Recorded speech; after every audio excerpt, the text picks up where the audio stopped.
Welcome to the third season of Murder in 20 podcast, where I, Bobby Stevens, am your host with a new episode every Wednesday.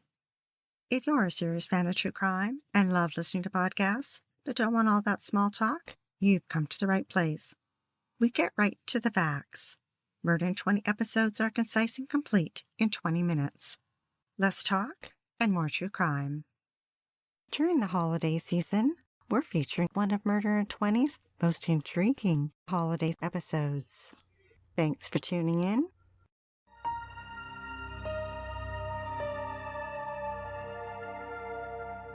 It's June and the leaves have burst open as the trees bask in the sunshine. Night falls and the streetlights twinkle as the city sleeps. But in Fairbanks, Alaska, they see no darkness. For 70 days in the spring and summer, they see 24 hours of daylight. And during winter in January, Fairbanks only gets 4 hours of light a day. This episode takes us back to 1989. The population of Fairbanks was around 30,000 and has remained at that number for the last 40 years. There was one murder in Fairbanks that year, the murder of high school student Johnny Jackson. Johnny had a warm smile, dark eyes, and perfectly perched eyebrows. A Pacific Standard article by his high school friend, Elizabeth Fairfield Stokes, tells of a young man who talked to everyone, ignoring the usual separation of social groups. He liked to wear black and white checkered Vans on his big feet that he hadn't yet grown into. After graduation, he went on to work as a cook at a local restaurant. Another young man attending high school in Fairbanks was Byran Perotti. He was 16, an athletic sophomore who reveled in being the class clown, and he knew how to get his peers' attention. He once dragged an old sofa into the school and set it up in front of the bleachers. When a school assembly was held, Byran stretched out on that sofa and got a good laugh. Byran was infatuated with his girlfriend and went beyond the usual public displays of affection by surprising her with flowers and stuffed animals at school. At night, after his parents went to sleep, he borrowed their car to sneak out and visit her. But when his father found out, he threatened to call the police if he did it again. And Byran did, and true to his word, his father reported him. Byran's girlfriend had dated Johnny briefly the year before. One day at school, she was overheard telling a friend that Johnny had sexually assaulted her. A school official overheard the conversation and reported it to police. They questioned her, but she declined to press charges. Around the school, the student census was that it wasn't true. It was a secret everyone knew, but didn't feel the need to talk about. It was pushed aside as they got on with their busy lives. The fact or fiction, believed or not, the event provided the catalyst Byran needed to defend his girlfriend's honor. And to do that, he needed to exact revenge. Byran went on a tirade against Johnny, confronting him and telling him he was going to kill him. He stalked him and followed him. Byran told everyone at school of his intention to murder Johnny, his friends, Johnny's friends, but no one took him seriously. They thought he'd see the truth eventually, and he almost did. Doubt had started to creep in, and Byran talked to his parents about it, wondering if the assault had even happened.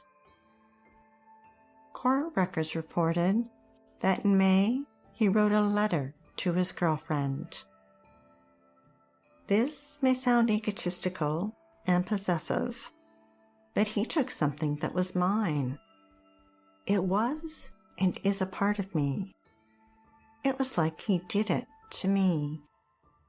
Even though I don't know what happened or exactly how much he hurt you, but he stole something that is very precious to me. Something that cannot be returned. I want it back, and by doing what I'm going to do, I will gain something that is equally precious to him. As fall moved in, the leaves turned orange, fluttered to the cold ground, and left the tree limbs barren, braced and ready for the frigid winter ahead. Johnny went on with his life, but the same couldn't be said for Byran. Over the months, his revenge intensified, and his parents noticed that he had become angry. The cheerful colored lights of Christmas were snuffed and stored away. It was January 4th, 1989, a Wednesday, and the temperature in Fairbanks was unusually cold, down to -25 at night. There was light precipitation with a dusting of snow. The sun set early by 3 p.m. Johnny was at work cooking at the restaurant. When he left after his shift, he was met by Byran in the parking lot, holding a .22 handgun. Byran kidnapped Johnny and forced him into his car. He drove down Lathrop Street straight to the Tanana River, 3 miles away. There he held Johnny hostage in his car for an hour and a half.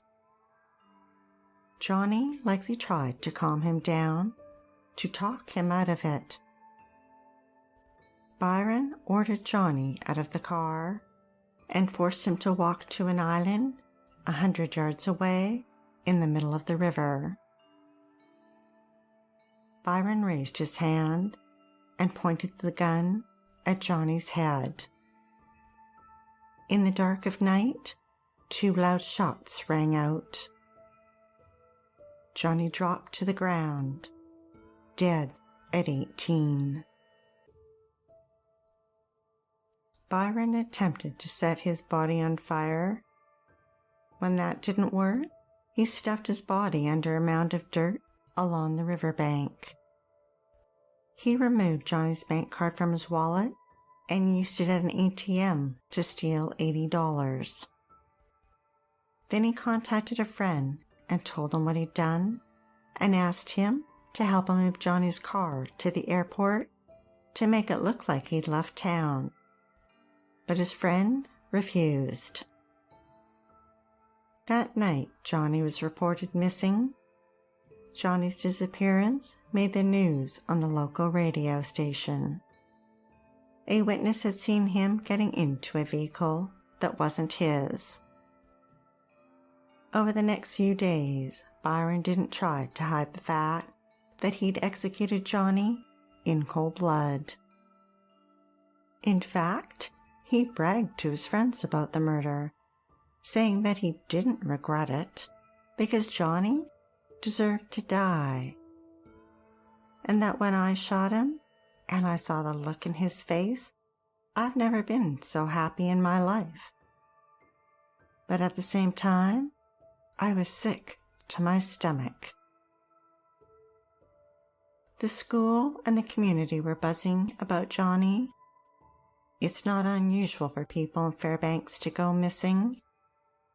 In 2020, there were 41 people reported missing, and from experience, the locals knew it wasn't a good sign. Although surrounded by vast wilderness with numerous bodies of water and wild animals, the missing are often murdered. crime rate in the small town was high. CrimeGrade.org states that 91% of cities in the U.S. are safer than Fairbanks. The friend that Byran asked to help move Johnny's car contacted police. They obtained a warrant and arranged to record a phone conversation between Byran and his friend. And Byran did not disappoint. He shared all the grisly details. The Daily Sitka Sentinel reported that Byran chuckled and said to his friend, "Believe me now, I'll take you out there this summer. We'll have a party." On Sunday morning, Byran attended church. It had been 4 days since Johnny disappeared. That afternoon, his friend arranged a meeting at his father's car dealership. The building was dark as officers crouched behind desks. When Byran walked in, they stood up, pointed their guns at him, and ordered him to freeze. Byran was arrested. Police searched his home and found the murder weapon, ammunition, and a list of supplies. They also found news articles about Johnny's disappearance. Byran was charged with kidnapping, first-degree murder, robbery, and tampering with evidence. After Johnny's funeral, the town went quiet, the silence deafening. People didn't know what to say when one of their teens murdered another. So they said nothing, and life in Fairbanks continued on. Court records reported that the judge ordered Byran to undergo a psychological and psychiatric evaluation. The records determined that if Byran was placed in a facility that addressed his needs, he had less than 50% chance of rehabilitation, and that he was not capable of being rehabilitated by age 20, which resulted in him being tried as an adult.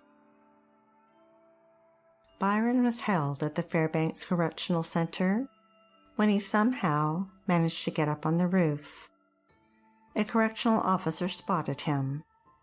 As the officer reached for his radio and began to release his assault rifle, Byran jumped him. The radio flew out of his reach, and the officer landed on the ground. Byran pounced, punching him in the face and knocking his glasses off. Byran struggled to wrench the rifle away from the officer, but he wasn't about to let go and screamed for help. Then the officer's jacket rode up, revealing a pistol he stored on his belt. The pistol wasn't loaded, but Byran didn't know that.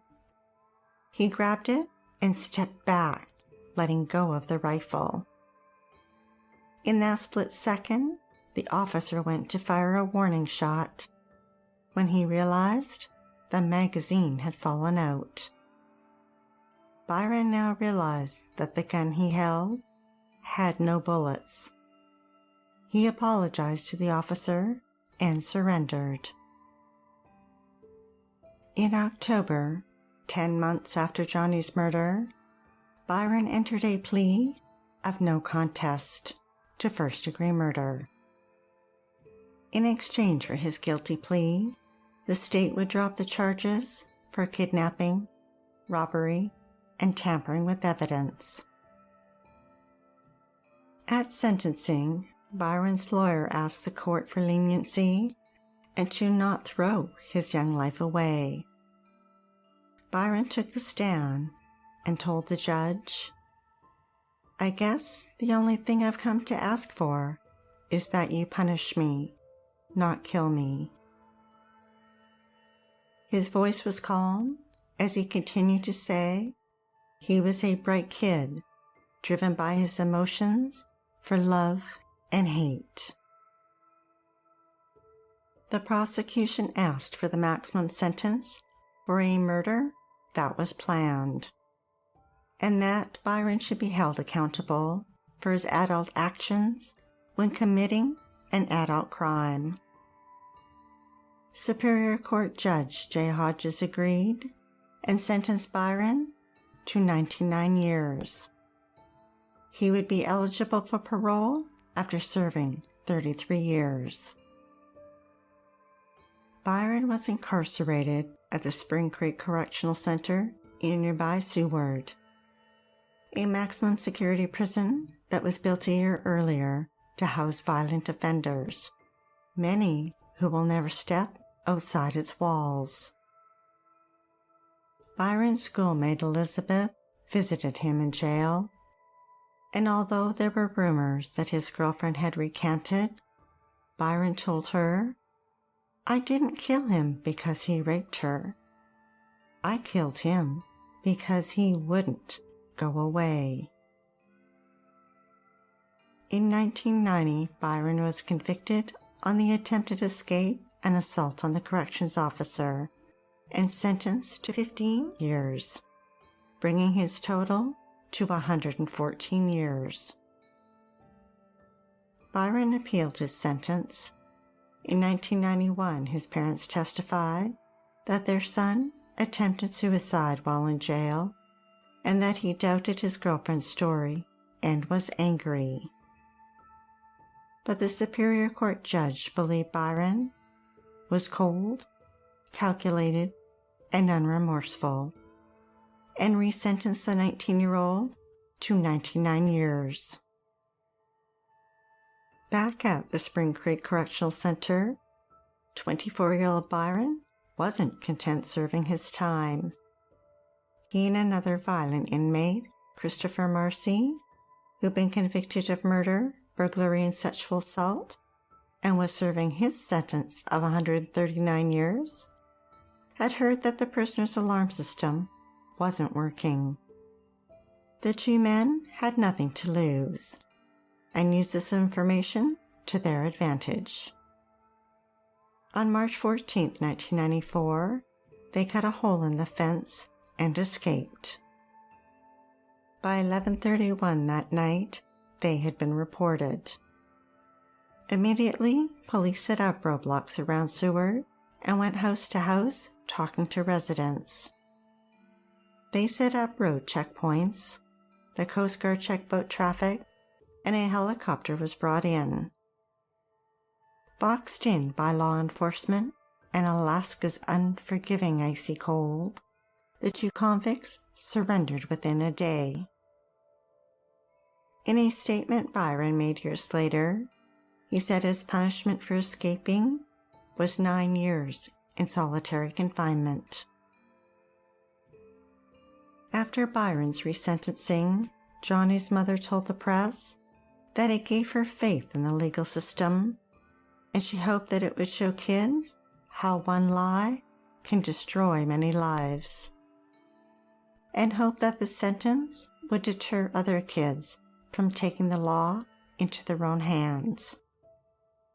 But in the end, she said, "But no sentence will bring my son back."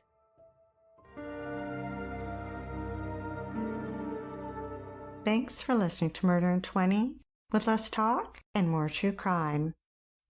We're taking a short break for the holidays, and we'll be back January 2024 with another year of interesting and captivating true crime podcasts. If you're dying to hear more, past episodes of Murder in 20 are available for free at murderin20.com and on all major podcast platforms. We love what we do and are dying to continue. If you enjoy listening to Murder in 20 every week, we'd be eternally grateful for your support by visiting Murder in 20 at Patreon, PayPal, or murderin20.com. We'd like to acknowledge Purple Planet for use of their music, sound effects from Vaseline Studios and Quick Sounds, and our many editorial sources who are listed on our website. Be sure to like, share, and follow us to learn about upcoming episodes every Wednesday. Stay safe, sleep with the lights on, and don't play with strangers.